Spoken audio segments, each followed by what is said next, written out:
बहुत पुराने जमाने की बात है। पूरब की ओर एक सुंदर और समृद्ध राज्य था जिसका नाम था नूराबाद। वहाँ का राजा न्यायप्रिय, दयालु और विद्वानों का आदर करने वाला था। उसका सबसे बड़ा सुख उसकी इकलौती बेटी थी।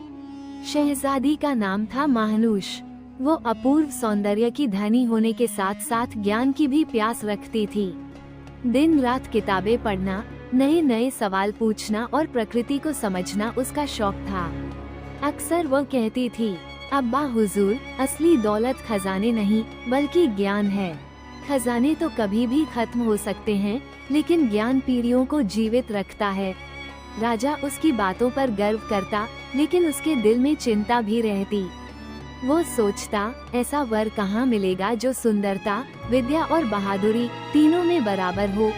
महल बड़ा भव्य था। ऊंची ऊंची दीवारें, संगमरमर की सीढ़ियाँ, सोने के दरवाजे और महल का सबसे सुंदर हिस्सा था ख्वाबों का बाग। वहाँ रंग बिरंगे फूल, सुगंधित हवाएं, चहकते पंछी और पानी के फव्वारे थे। महानूश को यही बाग सबसे प्रिय था। महल से दूर जंगल के किनारे एक नौजवान रहता था, अमीर हमजा। वो गरीब था, कपड़े साधारण, झोपड़ी छोटी, लेकिन उसका दिल मजबूत और आत्मा सच्ची थी। उसका एकमात्र साथी था एक अजीब कुत्ता जिसे सब जादुई कुत्ता कहते थे। उसकी आंखों में पन्ने जैसी हरी चमक थी।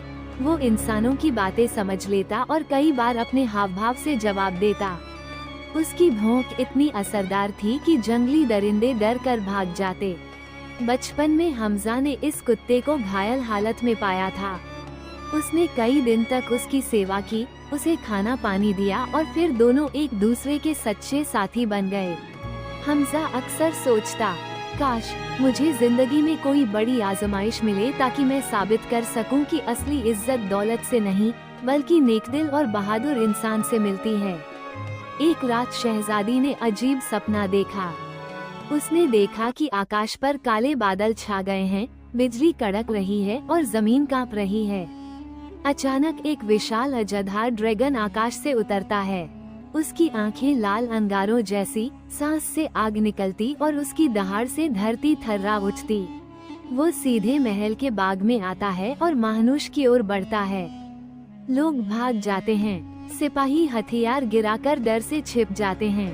तभी एक नौजवान और एक कुत्ता प्रकट होते हैं। नौजवान तलवार उठाता है और कुत्ता अजधे के चारों ओर घूम घूम कर भौंकने लगता है। महानूश चीखते चीखते जाग गई। दिल जोर जोर से